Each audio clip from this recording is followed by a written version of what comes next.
Now, I'd better make one thing clear from the outset. I'm a fan of Nintendo. I mean, just one look around this room would make that clear. There's Nintendo paraphernalia sitting on every available surface, and I wouldn't have it any other way. Now, when it comes to Sony, well, it's not completely absent.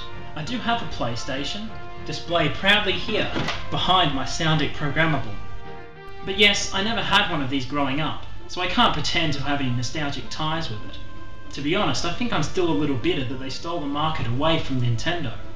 But more importantly for this review, all of the PlayStation games that I have are second-hand.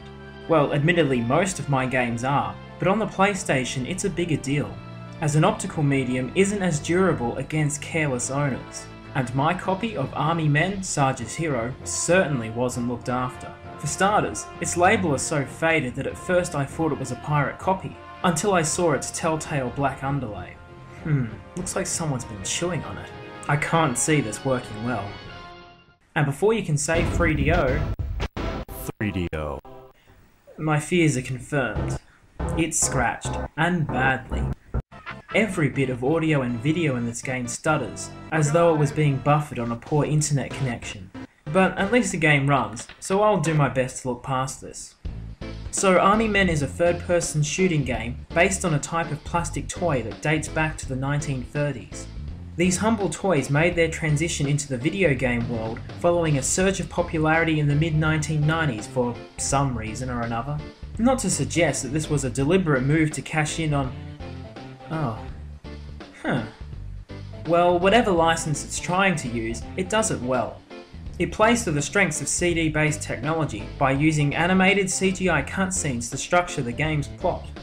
And admittedly, these do look fairly decent for the time, and could even be an enjoyable watch if, they weren't stuttering every second.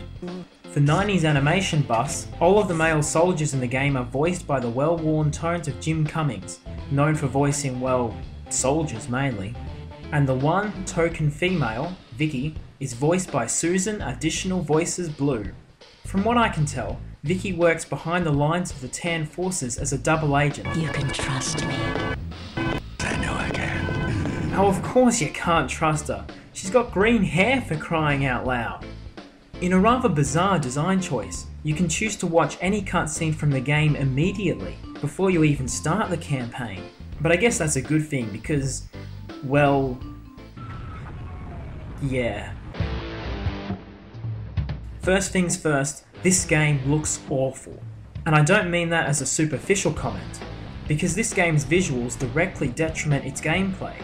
It's really hard to plan a course of action when you can't see a few feet in front of you, backgrounds are redrawing themselves while you walk past them, the player and the camera always seem to be clipping into something, enemies can pop up out of nowhere, and all the visual cues you depend on are either inconsistent or non-existent.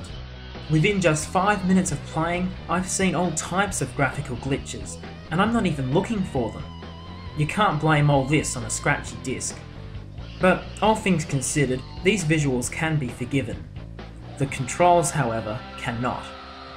The main problem I have is that the controls are delayed and unresponsive to an extent that makes the game borderline unplayable. Really, it's so disorientating that I can't even believe they'd release a game in this state. But it could just be my copy. Perhaps it's because the game's constantly trying to read the music track. Even if I adapt to this delay, the character movement is still woeful, and your aim is especially tough to adjust. Of course, this could be partly because my only controller predates the introduction of the analog stick.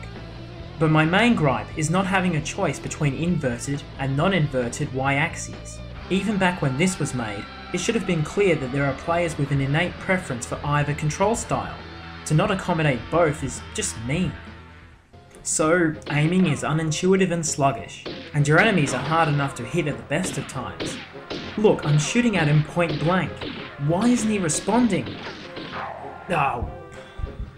And another thing that I have to complain about are the loading times. And yeah, I know, it's the standby critique from any fan of the Nintendo 64, but it isn't the load times I'm complaining about, it's having to reload a level from scratch every time you die.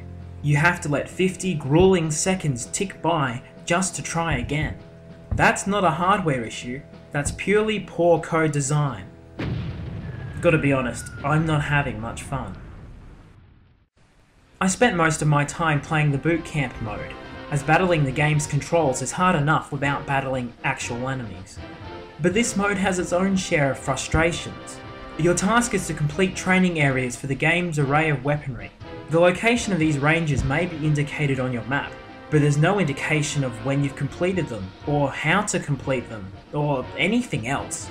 Do I need to shoot all of these naked looking cutouts? Can I only use the gun I'm given? Can I jump the fence? Do I need to get all of the trees in the flamethrower range? And if I do I need to get all of the other trees in the level?